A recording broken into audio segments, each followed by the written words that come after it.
ಆತ್ಮೀಯ ವೀಕ್ಷಕರೇ, nine masters ಚಾನಲ್ಗೆ ತಮಗೆಲ್ಲ ಸ್ವಾಗತ. ಮೇಷರಾಶಿಯವರ ಮಾರ್ಚ್ ತಿಂಗಳ ಗೋಚಾರ ಫಲವನ್ನು ನೋಡೋಣ. ಮೇಷರಾಶಿಯವರಿಗೆ ಈ ತಿಂಗಳು ಶುಭಾಶುಭ ಮಿಶ್ರ ಫಲವನ್ನು ಸಿಗ್ತಕ್ಕಂಥದ್ದು, ವಿಶೇಷ ಫಲಗಳನ್ನು ಅನುಭವಿಸ್ತಕ್ಕಂಥದ್ದು ಇರುತ್ತದೆ. ಬನ್ನಿ ಮಲ್ಲಿಗೆ ಗ್ರಹಸ್ಥಿತಿಯನ್ನು ನೋಡೋಣ. ಜನ್ಮರಾಶಿಯಿಂದ ದ್ವಿತೀಯದಲ್ಲಿ ಬೃಹಸ್ಪತಿ ದೇವರು, ತೃತೀಯದಲ್ಲಿ ಮಂಗಳ ದೇವರು ಸ್ಥಿತರಾಗಿದ್ದಾರೆ. 6ನೇ ಭಾವದಲ್ಲಿ ಕೇತು ದೇವರು, ವ್ಯಯದಲ್ಲಿ 4 ಗ್ರಹಗಳ ಸ್ಥಿತವಾಗ್ತವೆ. ಈ ತಿಂಗಳು ಶುಕ್ರ ದೇವರು ಉಚ್ಚರಾಗಿ 12ನೇ ತಾರೀಕಿನ ನಂತರ ವಕ್ರಿಯಾಗಿ ಸಂಚರಿಸ್ತಾರೆ. ಅದೇ ರೀತಿ ಸೂರ್ಯದೇವರು ಮೀನರಾಶಿಯಲ್ಲೇ 14ನೇ ತಾರೀಕಿನ ನಂತರ ವ್ಯಯ ಭಾವದಲ್ಲಿ ಸಂಚರಿಸ್ತಾರೆ.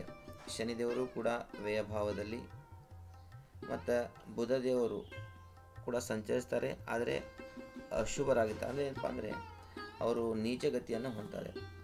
15ನೇ ತಾರೀಕಿನ ನಂತರ ವಕ್ರಿ ಆಗ್ತಾರೆ. ರಾಹು ಕೂಡ ವ್ಯಯ ಭಾವದಲ್ಲಿ ಸಂಚರಿಸ್ತಾರೆ. ಅದೇ ರೀತಿ ಶನಿದೇವರು ತಿಂಗಳ ಆರಂಭದಿಂದಲೂ ಏಕಾದಶ ಭಾವದಲ್ಲಿ, ಅದೇ ರೀತಿ ಸೂರ್ಯದೇವರು ಕೂಡ ತಿಂಗಳ ಆರಂಭದಿಂದಲೂ ಏಕಾದಶ ಭಾವದಲ್ಲಿ ಸಂಚರಿಸ್ತಾರೆ. ಇದಿಷ್ಟು ಗೃಹಸ್ಥಿತಿ. ಬನ್ನಿ ನೋಡೋಣ ಫಲ ಯಾವ ರೀತಿಯಾಗಿದೆ ಅಂತ ನೋಡೋಣ. ಪಂಚಮಾಧಿಪತಿಯಾದ ಸೂರ್ಯದೇವರು ತಿಂಗಳ ಆರಂಭದಿಂದಲೂ ಶುಭರಾಗಿ ಏಕಾದಶದಲ್ಲಿ ಸಂಚರಿಸುತ್ತಾರೆ. ಇದರ ಪರಿಣಾಮ ಉದ್ಯೋಗದಲ್ಲಿ ಏಳಿಗೆ, ವ್ಯಾಪಾರದಲ್ಲಿ ಹೊಸ ಸಂಪರ್ಕಗಳು ಬೆಳೆದು ಉನ್ನತ ಆದಾಯಕ್ಕೆ ದಾರಿಯಾಗಲಿವೆ. ಭರವಸೆಗಳು ಸಫಲವಾಗುತ್ತವೆ. ಹಿರಿಯ ಅಣ್ಣನಿಂದ ಸಹಾಯ ದೊರೆಯಲಿದೆ. ಸ್ನೇಹಿತರ ಜೊತೆಗೆ ಪಾರ್ಟಿ ಮೋಜು ಮಸ್ತಿ ಮಾಡುವಿರಿ. ಮಾರ್ಚ್ 14ರ ನಂತರ ಸೂರ್ಯದೇವರು ದ್ವಾದಶ ಭಾವಕ್ಕೆ ಅಶುಭರಾಗಿ ಗೋಚರಿಸುವುದರಿಂದ ಗುಪ್ತ ಶತ್ರುಗಳ ಕಾಟ ಈ ತಿಂಗಳು ಅಧಿಕವಾಗಲಿದೆ. ಆರ್ಥಿಕ ವಿಚಾರದಲ್ಲಿ ಜಾಗೃತಿ ಇರಲಿ, ಇಲ್ಲದಿದ್ದರೆ ಅನಾವಶ್ಯಕ ಖರ್ಚು ಉಂಟಾಗಲಿದೆ. ಪ್ರೇಮ ವ್ಯವಹಾರದಲ್ಲಿ ಏನಾದರೂ ಇದ್ದರೆ ತೊಂದರೆಗಳನ್ನು, ಮಾನಹಾನಿಯನ್ನು, ಧನ ನಷ್ಟವನ್ನು ಅನುಭವಿಸುವಿರಿ. ಏನಾದರೂ ಪ್ರೇಮ ವ್ಯವಹಾರದಲ್ಲಿ ನೀವು ಸಿಲುಕಿಕೊಂಡಿದ್ದರೆ ಅದರಿಂದ ದೂರವಿರುವುದು ತುಂಬ ಒಳ್ಳೆಯದು. ಇನ್ನು ಶುಕ್ರದೇವರು ಯಾವ ರೀತಿ ಫಲವನ್ನು ಕೊಡ್ತಾರೆ ನೋಡೋಣ. ವ್ಯಯಭಾವದಲ್ಲಿರುವ ಶುಕ್ರಾಚಾರ್ಯರು 12ರ ನಂತರ ವಕ್ರಿಯಾಗಿರುತ್ತಾರೆ. 12ನೇ ತಾರೀಕಿನವರೆಗೂ ಶುಭ ಫಲಗಳು ಉಂಟಾಗಲಿವೆ. ನಷ್ಟಗಳು ಕಡಿಮೆಯಾಗುತ್ತವೆ. ಹಣದ ಹೂಡಿಕೆಯಿಂದ ಲಾಭವಾಗಲಿದೆ. ಹಣದ ಸೇಕರಣೆ ಜಾಸ್ತಿಯಾಗಲಿದೆ. ಮಾನ ಸಮ್ಮಾನಗಳು ಲಭಿಸಲಿವೆ. ಹಣಕಾಸು ವಿಚಾರದಲ್ಲಿ ಸಂಗಾತಿಯಿಂದ ಸಹಾಯ ದೊರೆಯಲಿದೆ. ಪಾಲುದಾರಿಕೆಯ ವ್ಯವಹಾರದಲ್ಲಿ ಲಾಭ ಸಂಭವ. 12ರವರೆಗೂ ಎಲ್ಲ ಸೌಖ್ಯವನ್ನು ಅನುಭವಿಸುವಿರಿ. ಅಧಿಕ ದಾಂಪತ್ಯ ಸೌಖ್ಯ ದೊರೆಯಲಿದೆ. 12ರ ನಂತರ ನಿಮ್ಮ ತಾಳ್ಮೆ, ಸಂಯಮ ಇರಲಿ. ಆರ್ಥಿಕ ವಿಚಾರದಲ್ಲಿ ಜಾಗೃತಿ ಅಗತ್ಯ. ಒಟ್ಟಾರೆಯಾಗಿ ಈ ತಿಂಗಳು ಆರೋಗ್ಯ ಉತ್ತಮ ಇರಲಿದೆ, ಆದರೆ ಮಾನಸಿಕ ಸ್ವಾಸ್ಥ್ಯ ಕ್ಷೀಣಿಸಲಿದೆ. ಆಧ್ಯಾತ್ಮದ ಕಡೆಗೆ ಮನಸ್ಸನ್ನು ತೊಡಗಿಸಿರಲು ಪ್ರಯತ್ನಿಸಿ. ಯೋಗ ಧ್ಯಾನಗಳನ್ನು ಜೀವನದಲ್ಲಿ ರೂಢಿಸಿಕೊಳ್ಳಲು ಪ್ರಯತ್ನಿಸಿ. ಹಣಕಾಸು ವಿಚಾರದಲ್ಲಿ ಈ ತಿಂಗಳು ಮಿಶ್ರ ಫಲ ಇರಲಿದೆ. ಅರ್ಧ ತಿಂಗಳಿನ ನಂತರ ಆರ್ಥಿಕ ವಿಚಾರದಲ್ಲಿ ಅಶುಭ ಫಲಗಳು ಘಟಿಸಲಿವೆ. ವಿದ್ಯಾರ್ಥಿಗಳಿಗೆ ಶುಭ ಫಲಿತಾಂಶ ಇರಲಿದೆ. ವ್ಯಾಪಾರಿಗಳಿಗೆ ತಿಂಗಳ ಆರಂಭದಿಂದ ಲಾಭ. ಉದ್ಯೋಗದಲ್ಲಿ ಸನ್ಮಾನ, ಕದನಕ್ಕೆ ವಿರಾಮ ಉಂಟಾಗಲಿದೆ. ದಾಂಪತ್ಯ ಸೌಖ್ಯಕ್ಕೆ ಉತ್ತಮ ಇರಲಿದೆ. ಸಂತಾನ ವಿಚಾರದಲ್ಲಿ ಶುಭ ಸುದ್ದಿ ಕೇಳುವಿರಿ. 23ರ ನಂತರ ಆದಾಯದಲ್ಲಿ ಇಳಿಮುಖ ಇರಲಿದೆ. ಮತ್ತು ಮಾರ್ಚ್ 1ರಿಂದ 15ರವರೆಗೂ ಉತ್ತಮ ಆರಂಭ. ಭೂಮಿ, ವಾಹನ ಮತ್ತು ದುಬಾರಿ ಉಡುಗೆಗಳ ಖರೀದಿ ಆಗ್ತಕ್ಕಂಥದ್ದು. ಸ್ನೇಹಿತರು, ಬಂಧುಗಳೊಡನೆ ಉತ್ತಮ ಬಾಂಧವ್ಯವಿರತಕ್ಕಂಥದ್ದು. ಉದ್ಯೋಗ ಕ್ಷೇತ್ರದಲ್ಲಿ ಕೀರ್ತಿ ಪ್ರತಿಷ್ಠೆಗಳು ಇದ್ದರೂ ಮಾನಸಿಕ ಚಿಂತೆ ಇರಲಿದೆ. ಕಾನೂನು ಪತ್ರಗಳಲ್ಲಿ ತಪ್ಪು ಕಂಡುಬರಲಿದೆ.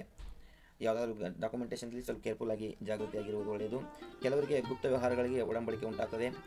ಆರೋಗ್ಯ ಸ್ಥಿರವಾಗಿರ್ತಕ್ಕಂಥದ್ದು ಮತ್ತು ಮನೆಯಲ್ಲಿ ಶಾಂತಿ ವಾತಾವರಣ ಕೂಡ ಇರಲಿದೆ. ಹೊಸ ಯೋಜನೆಗಳನ್ನು ಅನುಷ್ಠಾನ ಮಾಡುವಿರಿ. ಅದರಿಂದ ಲಾಭವನ್ನು ಹೊಂದತಕ್ಕಂಥದ್ದು ಇರುತ್ತದೆ. ಕೆಲವರಿಗೆ ಉದ್ಯೋಗ, ಕಾನೂನು ವ್ಯಾಜ್ಯದಲ್ಲಿ ಜಯವಾಗ್ತಕ್ಕಂಥದ್ದು. ಯಾವುದೇ ಕೋರ್ಟ್ ಕಚೇರಿಗಳೇನಾದರೂ ಇದ್ದರೆ ಅದರ ಲಾಭವಾಗ್ತಕ್ಕಂಥದ್ದು, ಜಯವಾಗ್ತಕ್ಕಂಥದ್ದು. ವಾಹನದಿಂದ ತೊಂದರೆ ಆಗ್ತಕ್ಕಂಥದ್ದು. ವಾಹನದಲ್ಲಿ ಸ್ವಲ್ಪ ಕೇರ್ಫುಲ್ ಆಗಿರಿ. ಎಲ್ಲ ಡಾಕ್ಯುಮೆಂಟ್ಸ್ ಇಟ್ಕೊಂಡು ಪ್ರಯಾಣವನ್ನು ಮಾಡಿ. ಮತ್ತು ಸಂಗಾತಿಯೊಂದಿಗೆ ತಿಂಗಳ ಅಂತ್ಯದಲ್ಲಿ ವೈಮನಸ್ಸು ಉಂಟಾಗ್ತಕ್ಕಂಥದ್ದು. ಸಂಗಾತಿಗಳ ನಡುವೆ ಸ್ವಲ್ಪ ಜಗಳಗಳು ಉಂಟಾಗ್ತಕ್ಕಂಥದ್ದು. ನಿಧಾನವಾಗಿ ಕಾರ್ಯಗಳಲ್ಲಿ ಯಶಸ್ಸು ದೊರೆಯತಕ್ಕಂಥದ್ದು. ಉದ್ಯೋಗ ಲಾಭ, ದೂರದ ಪ್ರಯಾಣದ ಸಾಧ್ಯತೆ ಇರ್ತದೆ. ಹಣದ ಹರಿವು ಸರಾಗ. ಹಳೆಯ ಯೋಜನೆಗಳಿಂದ ಲಾಭವನ್ನು ಹೊಂದತಕ್ಕಂಥದ್ದು. ಹಳೆಯ ಮಿತ್ರರ ಭೇಟಿಯಿಂದ ಸಂತಸ ಉಂಟಾಗ್ತಕ್ಕಂಥದ್ದು. ಆರೋಗ್ಯದಲ್ಲಿ ಕಾಳಜಿ ವಹಿಸುವುದು ಅಧಿಕ. ತಿಂಗಳ ಅಂತ್ಯದಲ್ಲಿ ಪ್ರೇಮ ಪ್ರಕರಣ ವೈಫಲ್ಯ ಹೊಂದತಕ್ಕಂಥದ್ದು. ಗುಪ್ತ ಪ್ರೇಮ ಪ್ರಕರಣಗಳು ಬಯಲಿಗೆ ಬರುವುದರಿಂದ ಮಾನಸಿಕ ಹಿಂಸೆಯನ್ನು ಅನುಭವಿಸುವಿರಿ. ಸಭೆ ಸಮಾರಂಭದಲ್ಲಿ ಭಾಗವನ್ನು ವಹಿಸುವಿರಿ. ಇದಿಷ್ಟು ಏನಪ್ಪ ಅಂತಂದರೆ ಮೇಷರಾಶಿಯವರ ಮಾರ್ಚ್ ತಿಂಗಳ ಗೋಚಾರ ಫಲ. ಬನ್ನಿ ಈ ತಿಂಗಳ ಶುಭಾಶುಭ ದಿನಗಳನ್ನು ನೋಡಿಬಿಡೋಣ. ಮೊದಲಿಗೆ ಶುಭ ದಿನಗಳು 10, 11, 15, 16, 17, 16, 19, 20, 21. ಈ ದಿನಗಳು ಅತ್ಯಂತ ಶುಭವಾಗಿರ್ತಕ್ಕಂಥ ದಿನಗಳು. ಅಂದುಕೊಂಡಂಥ ಕೆಲಸಗಳು ಜಯವಾಗ್ತಕ್ಕಂಥ ದಿನಗಳು. ಸರ್ವಕಾರ್ಯ ಸಿದ್ಧಿ ಆಗ್ತಕ್ಕಂಥದ್ದು. ಎಲ್ಲ ಕೆಲಸಗಳಲ್ಲಿ ಜಯ, ಸಂತೋಷದ ಸಂಭ್ರಮದಲ್ಲಿ ನೀವು ಇರ್ತಕ್ಕಂಥದ್ದು. ಈ ದಿನಗಳಲ್ಲಿ ನೀವು ಯಾವುದಾದ್ರೂ ಹೊಸ ವಿಚಾರಗಳನ್ನು ಯೋಜನೆಗಳನ್ನು ಕಾರ್ಯರೂಪಕ್ಕೆ ತರಲು ನಿಮಗೆ ಉತ್ತಮವಾಗಿರುತ್ತದೆ. ಇನ್ನು 3, 4, 5, 12, 13, 22, 23, 24, 31 ಈ ದಿನಗಳು ಅಷ್ಟೊಂದು ಶುಭಕಾರಿ ದಿನಗಳಲ್ಲ. ಯಾವುದೇ ದೊಡ್ಡ ವ್ಯವಹಾರಗಳನ್ನು ಈ ದಿನಗಳಲ್ಲಿ ಹಾಕ್ಕೊಳ್ಳಿಕ್ಕೆ ಹೋಗಬೇಡ್ರಿ. ಈ ದಿನಗಳಲ್ಲಿ ನಿಯೋಜನೆ ಮಾಡಲಿಕ್ಕೆ ಹೋಗಬೇಡ್ರಿ. ಇದರಿಂದ ಸಮಸ್ಯೆ ಅನುಭವಿಸ್ತಕ್ಕಂಥದ್ದು, ಮಾನಸಿಕ ಚಿಂತೆ, ಅನಾವಶ್ಯಕ ತೊಲಾಟಗಳನ್ನು ಅನುಭವಿಸ್ತಕ್ಕಂಥದ್ದು ಇತ್ಯಾದಿ ಅಶುಭಗಳನ್ನು ನೀವು ಅನುಭವಿಸ್ತೀರಿ. ಇದಿಷ್ಟು ಮೇಷರಾಶಿಯವರ ಗೋಚಾರ ಫಲವಾಗಿರುತ್ತದೆ. ಆತ್ಮೀಯರೇ, ಯಾರು ನಮ್ಮ ಚಾನಲ್ ಸಬ್ಸ್ಕ್ರೈಬ್ ಮಾಡ್ಕೊಳ್ಳಿ, ದಯವಿಟ್ಟು ಸಬ್ಸ್ಕ್ರೈಬ್ ಮಾಡ್ಕೊಳ್ಳಿ.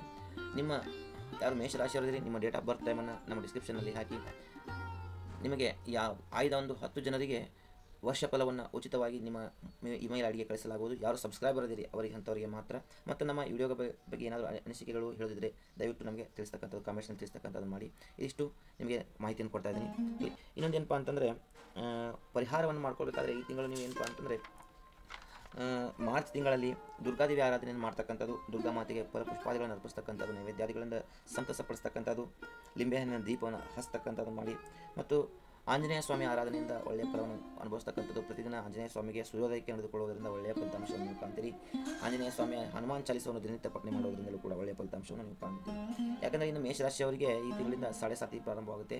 ವ್ಯಯಭಾವದಲ್ಲಿ ಶನಿದೇವರು ಪ್ರವೇಶವನ್ನು ಪಡಿತಾ ಇದ್ದಾರೆ. ಇದರಿಂದ ಸ್ವಲ್ಪ ತೊಂದರೆಗಳು ಜಾಸ್ತಿ ಆಗಲಿವೆ. ಹನುಮಾನ್ ಚಾಲಿಸ ಮಾತ್ರ ಬಿಡಲಿಕ್ಕೆ ಹೋಗಬೇಡಿ. ದಿನನಿತ್ಯ ಪಠನೆಯನ್ನು ಮಾಡಿ, ವಿಷ್ಣು ಸಹಸ್ರನಾಮ ದಿನನಿತ್ಯ ಪಾರಾಯಣವನ್ನು ರೂಢಿ ಇಟ್ಟುಕೊಳ್ಳಿ. ಇದಿಷ್ಟು ಹೇಳ್ತಾ ಇವತ್ತಿನ ಕಾರ್ಯಕ್ರಮ ಮುಗಿಸ್ತಾ ಇದ್ದೀನಿ. ಎಲ್ಲರೂ ಒಳ್ಳೆಯದಾಗಲಿ. ನಮಸ್ಕಾರ.